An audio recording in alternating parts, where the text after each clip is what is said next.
These reports have been stirring emotions at the latest UN Security Council meeting, with Western diplomats echoing various unsubstantiated claims. This is a dark day for the people of Aleppo, surely the darkest of the past 5 years. Assad's forces, propped up by Russia and Iran, have once again redefined horror. They have gone from siege to slaughter. Up to 100 children are reportedly trapped right now in a building under heavy fire. Terrorists, clearly. Young children, they must be terrorists. Because everybody being executed, everybody being barrel bombed, everybody who's been chlorine attacked, you're going to be told they're all terrorists. Correspondent Lizzie Phelan hit the streets of Aleppo to show residents there the Western media reports of genocide and massacres happening in their own neighborhoods. She gauged reaction. Last night, the streets of downtown Aleppo were filled with people celebrating the news that the Syrian army is on the brink of retaking the whole city. But this morning, when we woke up, instead of waking up to headlines covering those celebrations, instead, the news was filled with unverified claims. We wanted to speak to people from Aleppo, including those who've just fled from East Aleppo today, about these claims, to hear their thoughts. In the news, in the Western media, we're seeing these headlines. This headline says that civilians in Aleppo are telling Al Jazeera that they are facing genocide. How do you react to these reports? This is not true. Most people are happy now that the situation has changed. We want life to become stable again. Everything is fine here. No one is killing us. The situation is improving. If there was bloodshed, you would not see me here with my children. I took them and my entire family here with me. We have returned home. Look, here's my daughter sleeping and nothing is bothering her. No one is harming us now. I do not agree with the Western media. No, we're not oppressed. The Syrian army is doing us no harm. They're even providing us with food. We were transported to safe areas and provided with shelter, food, all basic needs. The army and the government are on our side. Why should they be against us? Canadian journalist Ava Bartlett has visited Syria several times in the past few years. At a news conference, she explained why she believes Western media has its own agenda when covering the Aleppo crisis, ultimately putting one particular journalist in a slightly awkward position. You talk about the corporate media, the Western media, the lies, and all of this.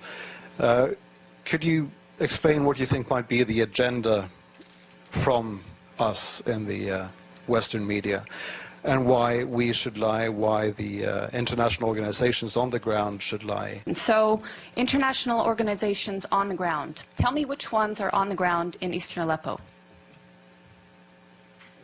Yeah, okay, I'll tell you, there are none.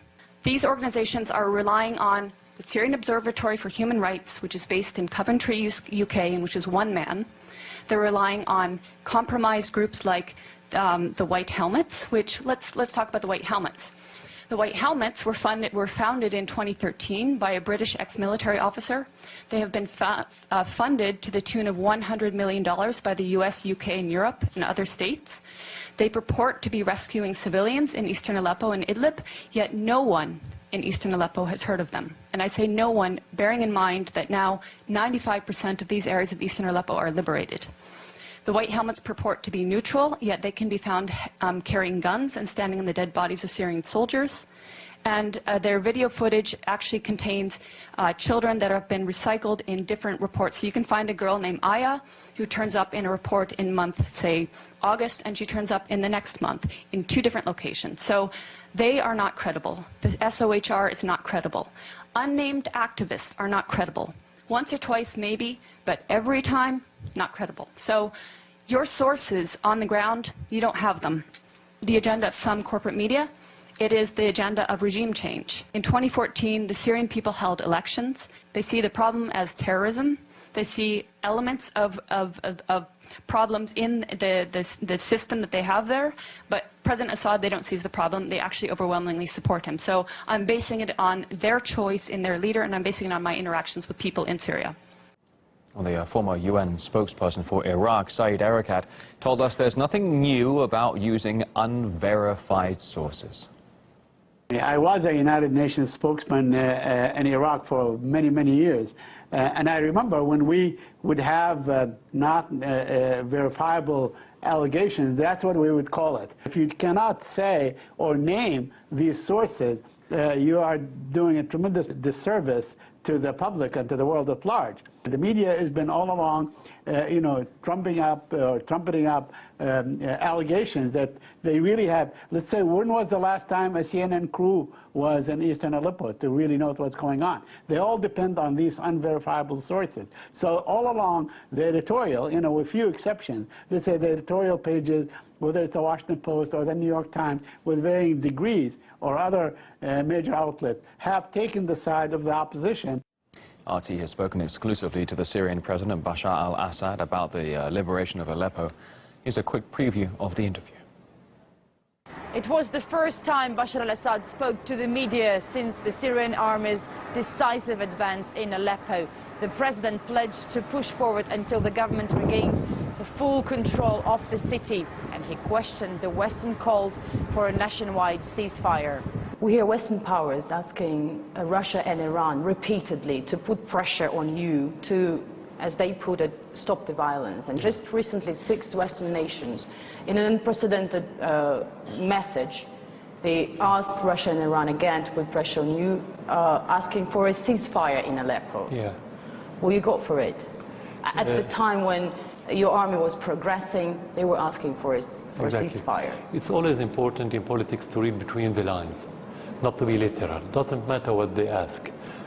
The translation of their statement is for Russia, please stop the advancement of the Syrian army against the terrorists. That's the meaning of that statement. Forget about the rest. You went too far in defeating the terrorists. That shouldn't happen. You should tell the Syrians to stop this. We have to keep the terrorists and to save them. This is in brief. While the country's major forces were sent to the north front, ISIL managed to recapture the ancient city of Palmyra that had been liberated by the Russian and Syrian militaries earlier this year. President Assad said that the actions by the West played into the hands of the so-called Islamic State.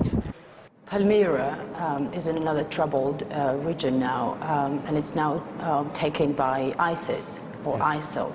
But we don't hear a lot of condemnation about it. Exactly, because if it was captured by the government, they will be worried about the heritage.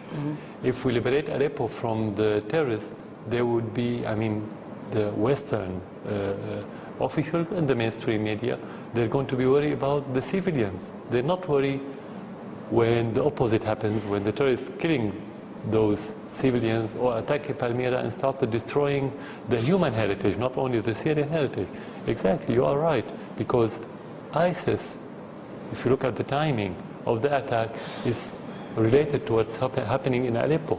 This is the response to what's happening in Aleppo, the advancement of the Syrian Arab army, and they wanted to make this, or let's say to undermine the victory in Aleppo, and at the same time to distract the Syrian army from Aleppo to make it move toward Palmyra and stop the advancement. But of course, it didn't work. Well, you can watch our full exclusive interview with President Assad all day here on RT International or online at rt.com. For the meantime, though, more of your worldwide headlines in just a sec.